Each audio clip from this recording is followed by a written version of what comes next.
Let's do this.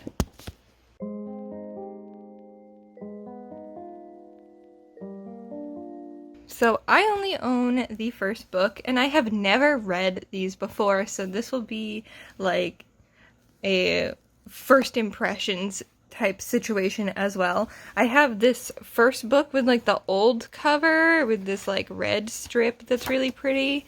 And then I have the audiobooks from my boyfriend's Audible account because I gave him this book to borrow and he loved it and then got all the books on Audible and he read like I think everything except for maybe her newest 2 books. So he made this collection for me on Audible for the Grisha verse books. So today I'm just gonna see how far I get into the original trilogy because I don't expect to be able to finish that. I'm not sure if I'm gonna want to listen on 2 times speed or not.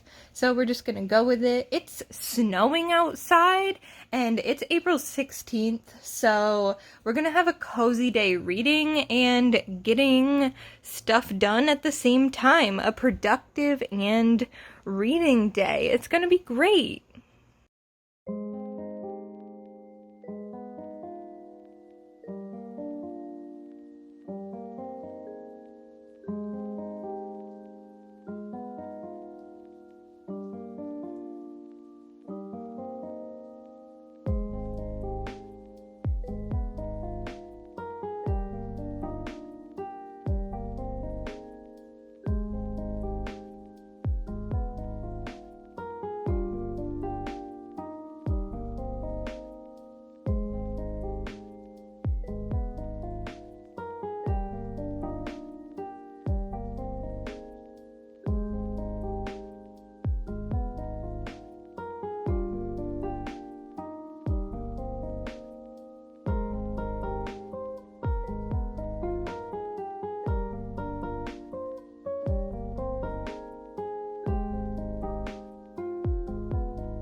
Are you helping me keep track of my books, Jasper?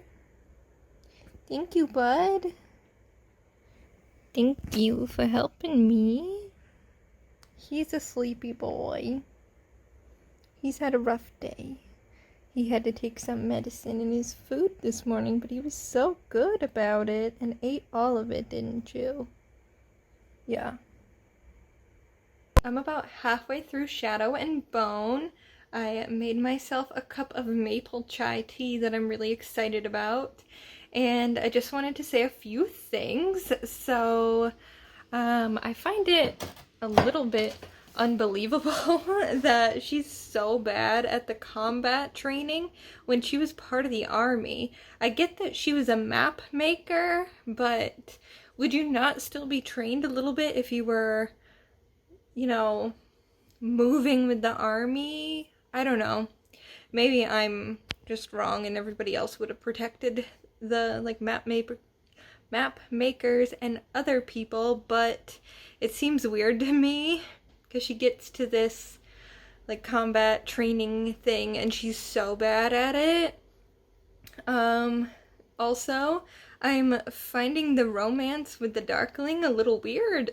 I'm not sure if I ship it or not.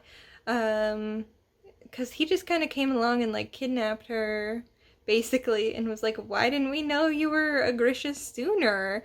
And she's just like thrust into this world. It's a little bit like, I don't know, Stockholm Syndrome-y, like you're falling in love with your kidnapper, except like I think it's more like she's in this like fantastical world compared to what she was used to, being an orphan and joining the army, and then all of a sudden she has like her own room and stuff and is kind of like confused by everything that's happening.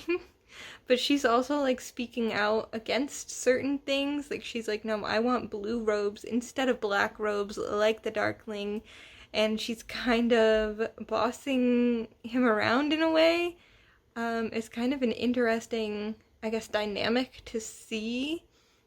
I'm still not sure I understand the whole Grisha universe world, but I'm getting there slowly.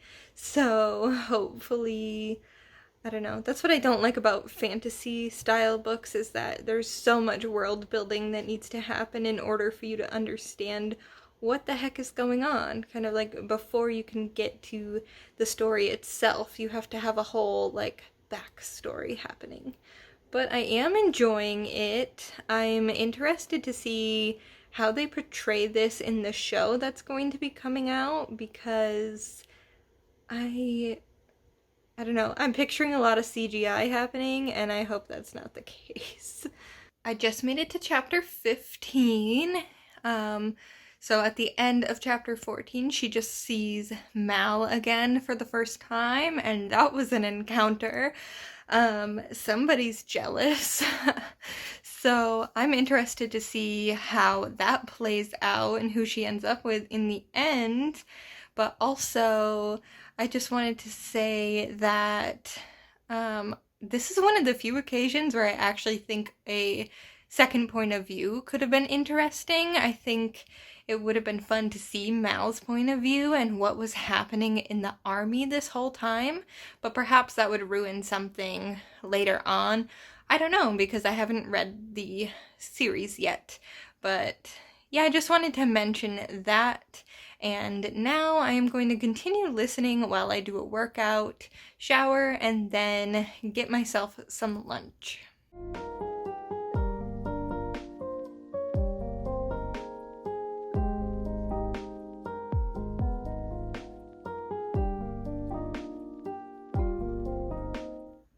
Alright guys, I showered, I ate my lunch, and I have finished Shadow and Bone, so let's talk about it.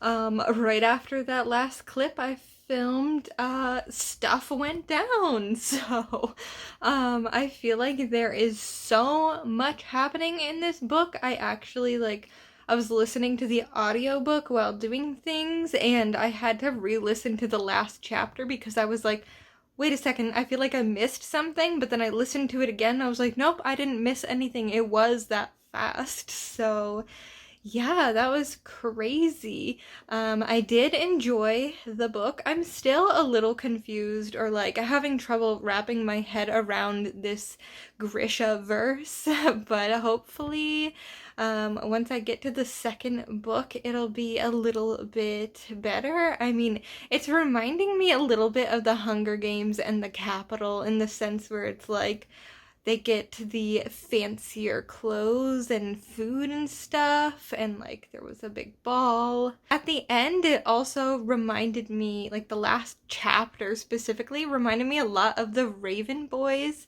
Actually, the last book in that, for some reason. So yeah, I am going to move on to the next book. I think I'm gonna give this 4 out of 5 stars. The things that I don't know, that I found a little off were the fact that, like I said, she was part of the army and then she didn't know any combat at all. And maybe it's just because the Grisha are supposed to be this elite group of fighters or soldiers who are, really well trained at what they do, and the army itself doesn't get as much attention. But I did find it weird that, like, she came from the army, even though she was a map maker, she didn't have any sort of combat skills. It still seems like she should have had some sort of training, so that was a little confusing. And I don't know, I feel like maybe it gets wrapped up in the next 2 books, but I feel like there needs to be more background on her family specifically, because we don't know much about like where she actually came from and why they didn't detect that she had this power at a young age when they tested her. So I would like to have known more about that.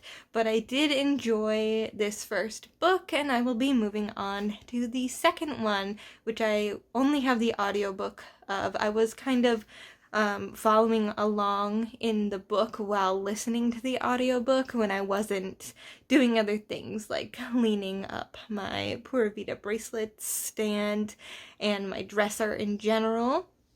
So now I guess I will start book 2, which I think is Siege and Storm. This is also the first book on my TBR or trash list that I've read so far this year.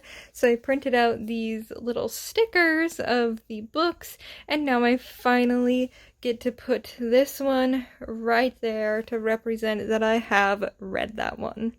Yay!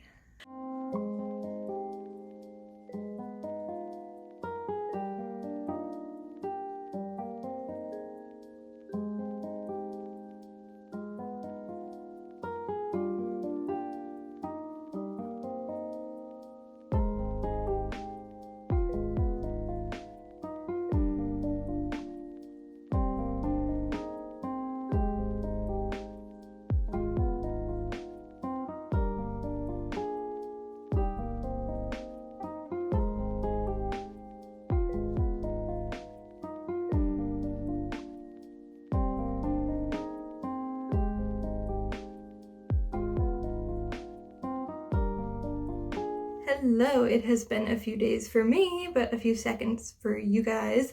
So I decided I needed a little bit of a break after finishing Shadow and Bone. I was planning to kind of try to read the whole series one right after the other, but I wanted a little bit more like separation in my mind between the 3 books. So it has been a couple of days, a couple of very busy days. So now I'm finally going to start Siege and Storm. Today is the 22nd and the TV show on Netflix comes out tomorrow, so I'm hoping to finish Siege and Storm today and then tomorrow read Ruin and Rising so that I can watch the show with my boyfriend by the time he gets out of work. That's the plan.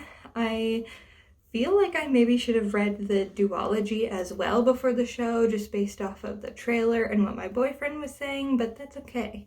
You know, we'll figure it out and we'll read it eventually. So today we are worrying about Siege and Storm, so let's get into it.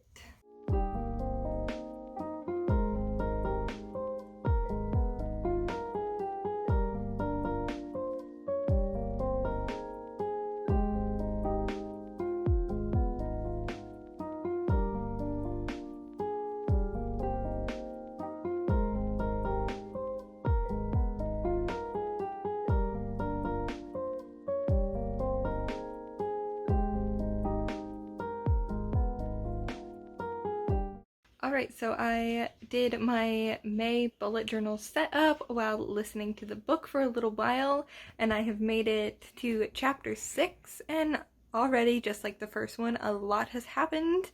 They've already caught the serpent, which is like the second creature they needed to like be an amplifier for Alina. So like first off, we start off chapter 1, immediately she gets captured again. This girl has been captured like 4 times so far in this series. She needs to get a grip. She's traveling with a tracker, so like shouldn't he be better about making sure they will not get tracked? I don't know, little frustration there, but I like this almost like pirate captain situation we have going on, so I'm interested to see how that works and if they're going to choose to go after this firebird. Also, why not just call it a phoenix? Why call it a firebird? I don't get it, but that's all right. Let's keep going. I'm gonna make a cup of tea and sort out some other things, so I'll update you in a little bit.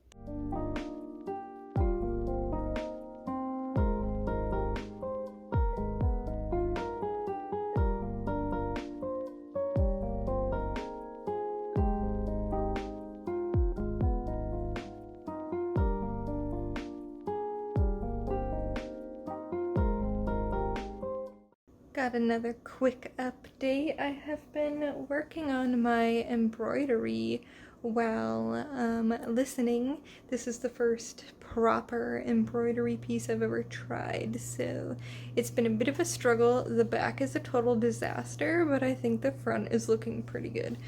So I am on chapter 17 now. We are leading the second army, and Alina has really grown into her power at this point, I think. She still kind of lacks some confidence, but gosh, she is flirting with everybody. It's kind of driving me nuts, but whatever. I think at this point Mal deserves better, but let's see how this goes. They are hoping that they will be able to kill the Darkling, considering there's a third book and I have like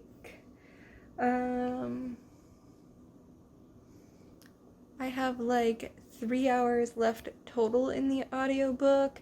I don't think that they're going to actually do any real fighting in this one. I could be wrong though, because that's kind of a lot of time and everything happens like that in this book, or in this series rather. So yeah, this one definitely feels a lot slower than the first book. I don't know if all that much is happening. I think it's a lot of setup for the final book in the trilogy, which I will hopefully be reading tomorrow. I just made it to chapter 21, and this girl, only wants Mal when he's interested in someone else.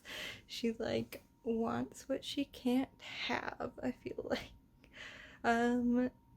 And I feel like these, hallucinations of the Darkling just keep getting worse and worse, and he must be doing something to her mind, but what? So hopefully that will get wrapped up before the end of this book. Otherwise it better in the third one, because I feel like there's a lot of random little things that just aren't being summed up as much as I would like, but we're getting there. So yeah, I'm going to go shower, wash my face. I'm gonna try not to get my hair wet, so we'll see how that goes, and maybe I'll do a little face mask because I feel like my skin needs it.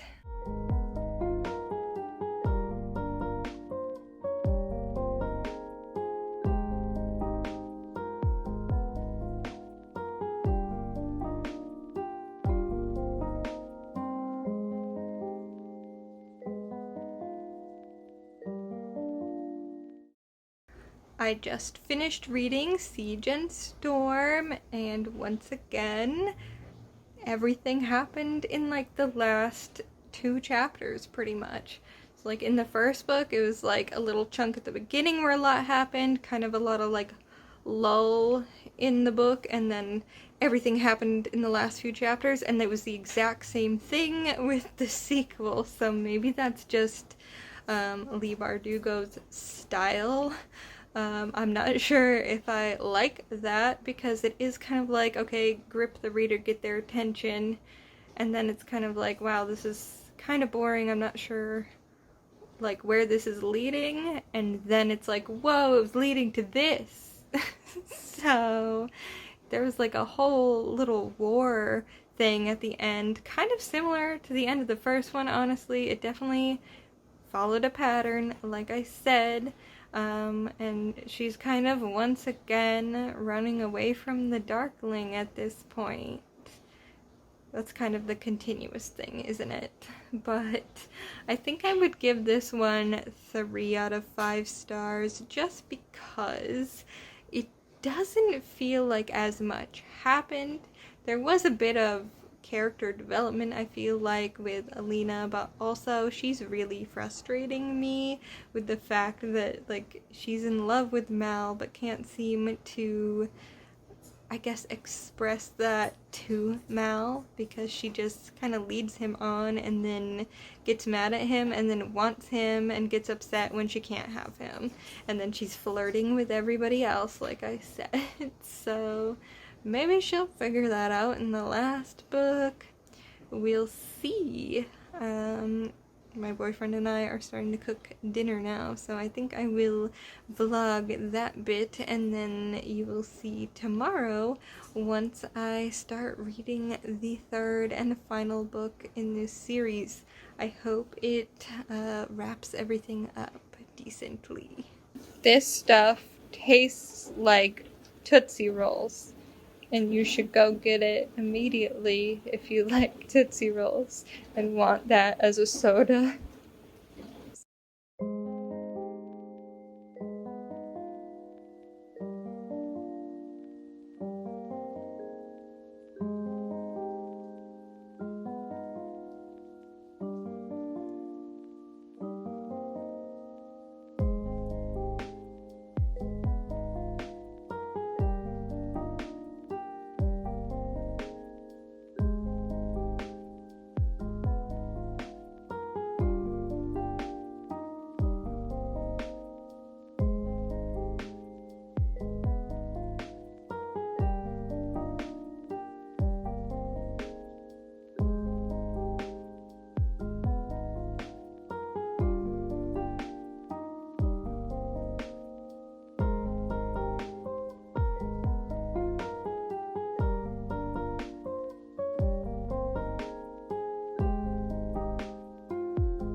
Good morning. It is April 23rd now, and I plan on reading Ruin and Rising today, finishing the trilogy, but I did want to come on and talk just a little bit about Ariel Bissette's video that I just watched, because yesterday was Earth Day. So she did a tag that somebody else had created. I don't remember who. I will link it in the description if I can find it. But what her video was about was basically, are books bad for the environment? Now I really would like to do a whole video on that, because for those of you who don't know, I recently graduated in December with my master's degree in environmental studies and sustainability. That is also what I decided to do my undergraduate degree in, environmental studies. So I am really into this topic just generally, and that is something I've been wanting to explore more on this channel, because it's something I really care about, but I don't often talk about. And to be honest, I really don't like Earth Day all that much, because I feel like it gives people an excuse to just be terrible at environmental issues, or when it comes to environmental issues, for the rest of the year, because they have this one day set aside where they can kind of redeem themselves, if that makes any sense. But as far as the topic, are books bad for the environment, I would love to make a whole video about that. So let me know if you want to see it. I'm probably going to do that tag, but I also would love to do, I am currently reading Red Sky at Morning, which is an environmental related book. I would love to do a video just recommending books about the environment, just in general. So let me know what types of environmental book videos you would like to see, or art type videos, because I have this like dream of doing shadow art of species that are going extinct, which sounds kind of morbid, but also I think really could capture the essence of the problem. I have like a whole thing in my head of what that would look like. So let me know if you would like to see those types of things. And now I am going to start Ruin and Rising.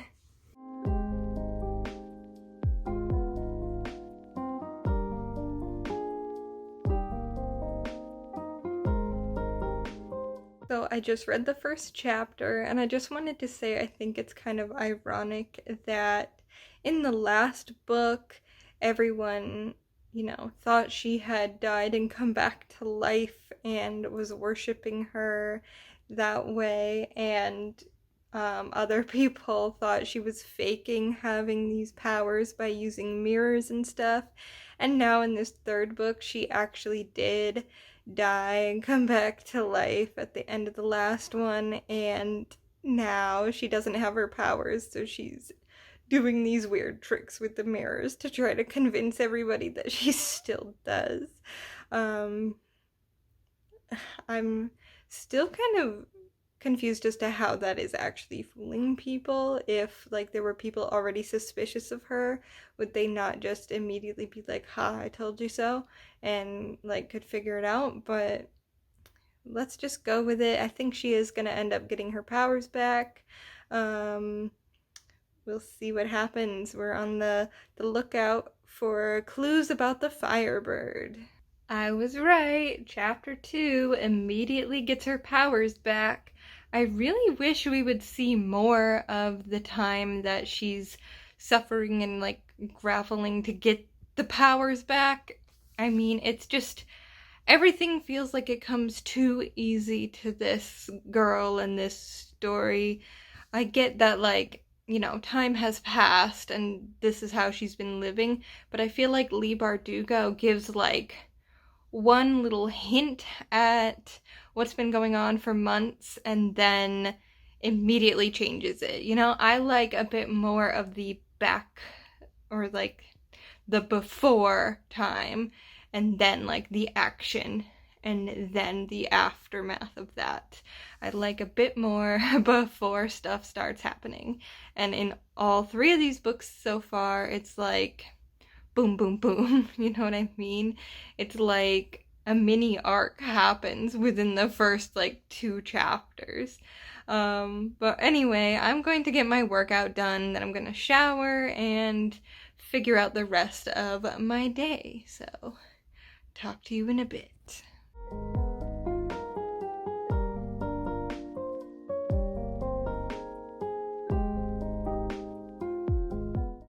Just wanted to point out that I feel like it's a little strange that the Darkling's mother wouldn't really help Alina at all in the second book, but now she's sort of trying to be helpful again. It's kind of weird to have what feels a bit like a 180 flip. We'll see. And now the king and queen are basically being banished from the throne, which is interesting. So I'm curious of what's going to happen. I'm a little confused. Alright, I've really been enjoying hearing more of the backstory from the Darkling's mother, because I was kind of wondering why there were so few Grisha, given the fact that they can live so long and their powers.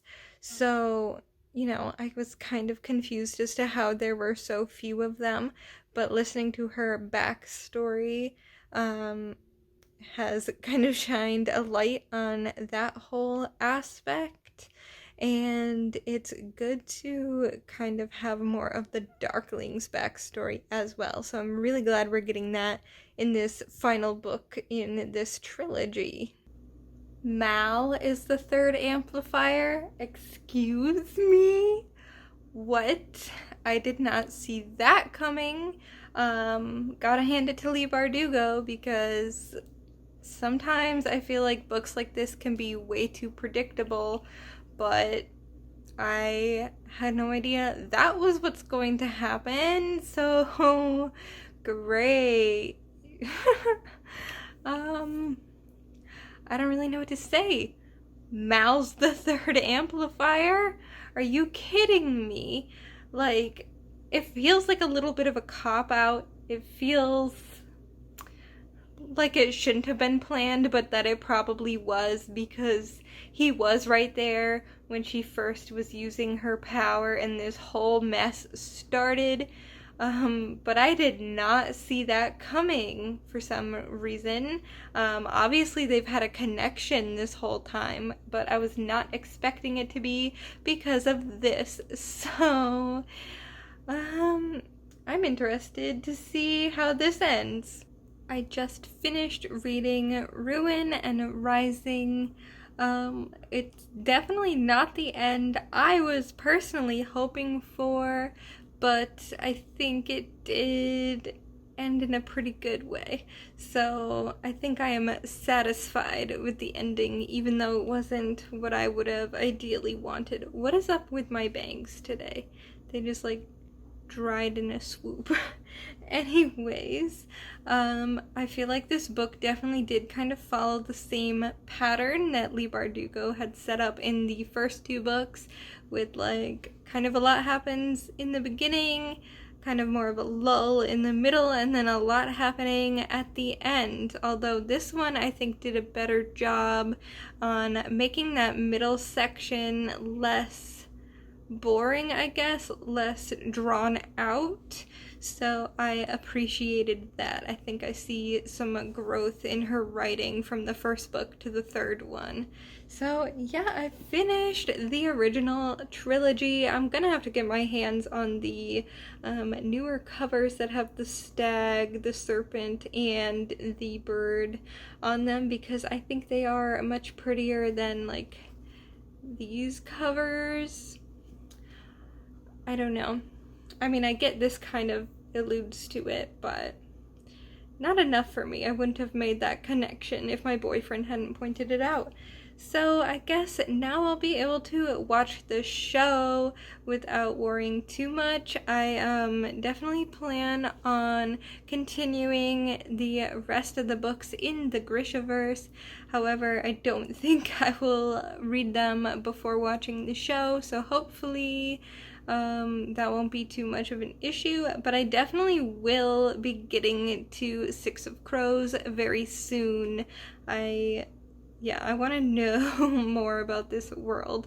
I know this story has ended, but it sounds like there's a lot more that could be going on. So I guess I will end this vlog here. Thank you so much for watching, and I will see you in the next one. Bye!